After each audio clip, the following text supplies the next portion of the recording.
I am Ferdinand Marcos, and I am the President of the Republic of the Philippines.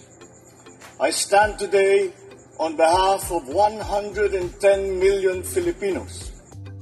Hello people and hello universe, it's me again. A shout out sa inyo mga kababayan. Hello mga Marcos loyalists and supporters. Ay nako mga beswa, nakikita ko, maganda ito guys ha. Malaki ang maitutulong nito sa ating mga sandatahang lakas mga kababayan. Nakakagugulat din naman kasi itong Marcos administration talagang ang daming magagandang nangyayari at maraming mga kagamitan ng mga sandatahang lakas na sumusulpot, no? So alam nyo naman pag ganitong mga klaseng mga kagamitan ng ating mga sandatahang lakas, aasahan nyo po yung pagka yung mga utak dilis. Lagi nila kinikredit yan kay Dugas. Matatawa ka talaga eh. Ito guys para sigurado, kompleto Ricardo, basahin po natin. Ayan nakikita nyo yan. Philippines Military and Defense Update. The AFP officially received 23 new highly mobility multipurpose wheeled vehicles. Yan commonly called home base in ambulance configuration. 19 of these vehicles are given to the Philippines Army, while 4 were assigned to the Philippine Marines. Ay, wow, social, mga bes. Pasok ang mga mahilig mag-credit grabber. Baka naman mamaya dumating yung 5 ship galing Japan na ibibigay ng order ni Pangulong Marcos Jr. para sa PCG. I-credit nyo kay Dugas. Aba, kapalmuks na lang talaga, ito highlights niya guys, ha. Pakita natin. Ayan diba malaking katulungan yan. See? Wow, social mga best. Ang dami yan mga kababayan. Unti-unti na yan. Umpisa na yang madagdagan ang mga kagamitan ng ating sandatahang lakas.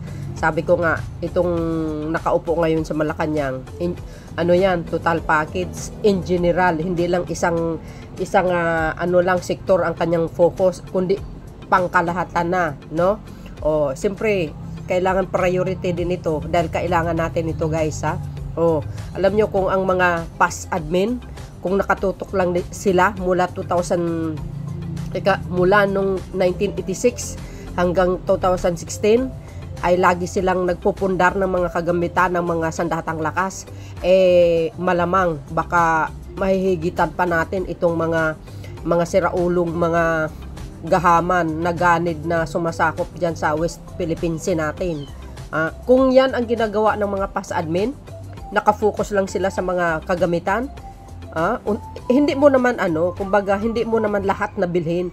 Ika nga, unti-untian na lang sana nila na magpundar, ika nga. Mula kay Cory hanggang kay Digong. Si Digong, hindi naman natin sabihin na wala siyang naibili. Mayroon naman mga kababayan, pero hindi pangkalahatan ang binili niya. At least mayroon. Yung the rest naman, nako, wala. As in, wala. Kaya itong kay Pangulong Marcos Jr., tingnan nyo, madaming susulpot na mga bagong kagamitan ng sandatahang lakas.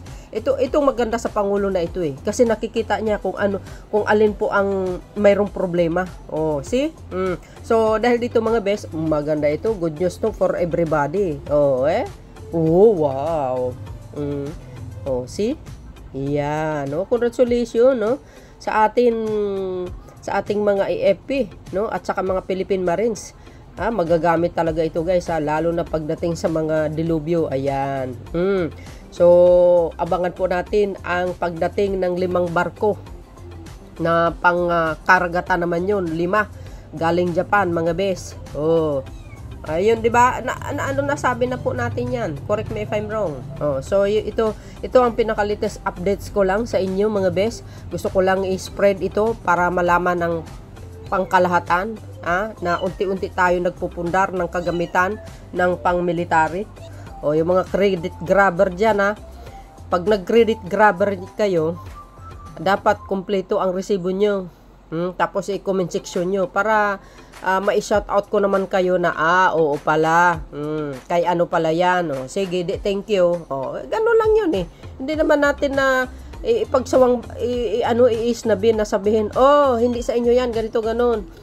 Basta i-comment nyo lang, basta kompleto resibo mga kababayan, anong date, magkano, anong admin, di ba? At least i-acknowledge natin na congratulations sa atin lahat. At least kahit papano mayroong din nabili yung mga ibang pangulo, di ba? So yun mga bes, ano ang masasabi nyo? Ako wala akong masasabi. Kahit sinong mga pangulo pa ang umupo, basta maganda ang kanilang pamumuno, suportahan natin, bakit hindi, di ba? At least nagtatrabaho sila, hindi yung puro kay panira ng panira. Wala kayong makukuha diyan. Di ba? Kasi ang Diyos hindi kayo pahihintulutan sa mga masasamang balak nyo. Lalo kay Pangulong Marcos Jr. ngayon, yung mga balak nyo, tapos puro kayo pakalat ng fake news. Huwag kayo maniniwala dyan sa sa SMNI. Puro fake news yan. So yun mga bes, see you again. Bye bye bye and babush. God bless Philippines.